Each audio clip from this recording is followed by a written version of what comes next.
This video is presented by Glenn Smith Chevrolet GMC in Opelika. Get ready to smile. Hello, baseball fans. You're watching On Deck with Tyler Redmond. We got the news this week.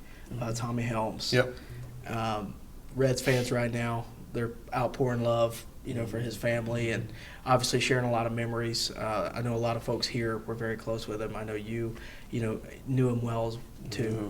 If you could just speak on who he was and what kind of player he was. He's a great player. Tommy Helms was Rookie of the Year with the Cincinnati Reds.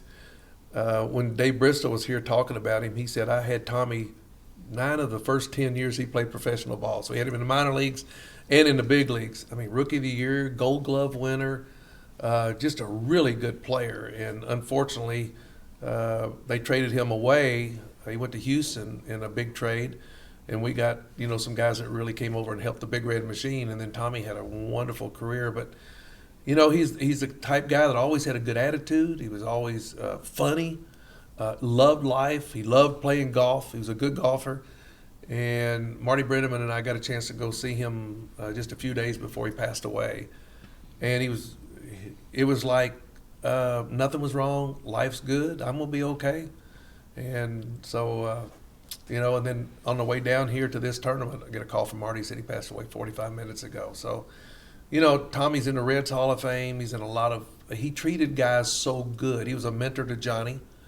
And back in those days when you came up, because they didn't have multi-year contracts, it was tough to find a player that would be in your corner if, because everybody was worried about themselves.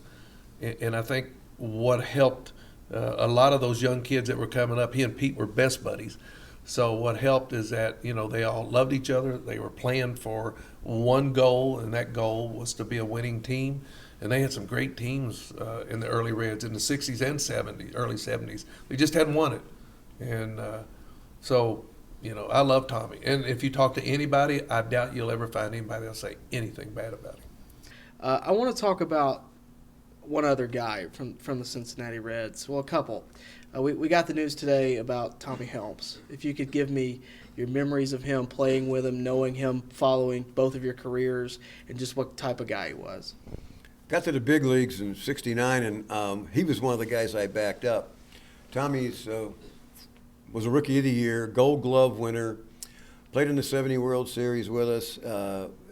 And what I remember about him, on defense, I've never seen anybody turn the double play quicker than him. You can go back to Bill Mazeroski's days and look at the guys today. It was like when Tommy Helms turned the double play, I always called it a U-pipe. The ball would come into his glove and go out like it just went around in a U-pipe. It just was that quick. It just, and he could turn a double play quicker than anybody. And of course, when you win Rookie of the Year, you got to hit a little bit, and I think his lifetime was 270-something. Not bad for a second baseman back in those days. Wasn't a very big guy, and he had a pretty long career. And he was involved with that really, really, really, really big trade that the Reds made, and where Tommy got traded to the Houston Astros along with Lee May, the two big names in the trade from the Reds going over there. And we got a guy named Joe Morgan. We got a pitcher named Jack Billingham. We got a third baseman named Denis Menke. We got a Hall of Fame center fielder in Cincinnati Reds, all those guys in the Hall of Fame in Cincinnati, and César Gerónimo. But Tommy, you got to be good to get traded for those kind of guys, number one. And I'm thinking Jimmy Stewart went along with in that trade, and I think I was the other guy that was going to go if Jimmy Stewart, they didn't want Stewart or whatever. Fortunately, I got to stay back and play in a couple World Series. And we lost Tommy just a little while ago. We heard that Tommy had passed away. He stayed in Cincinnati. He had a little bar that he managed for a number of years. Like I said, he's in the Cincinnati Reds Hall of Fame. Just a loyal Reds guy, and wonderful guy. He's done a lot of work in the Cincinnati area, a lot of charity stuff for the Hall of Fame and all. And 84, I believe, is going on 84 years old. We just lost him today. Great baseball player. Great guy too. Really great guy. I first saw Tommy Helms in 1960 in Palatka, Florida. I was the playing manager, and he was a shortstop, and I was a second baseman. And he played for me 9 out of the first 10 years in his baseball career. And he later told me when I got to the big leagues, he said, "I got you here now. See what you can do to stay here." And I've stayed in touch with him all the years. He's one of my dearest friends, and I talked to him recently and stayed in touch with him. It's, you hate to lose good buddies like that. Absolutely. I'll always have the best, fondest memories of Helms and Rose, I'll tell you that. This video has been presented by Glenn Smith Chevrolet GMC in Opelika. Get ready to smile.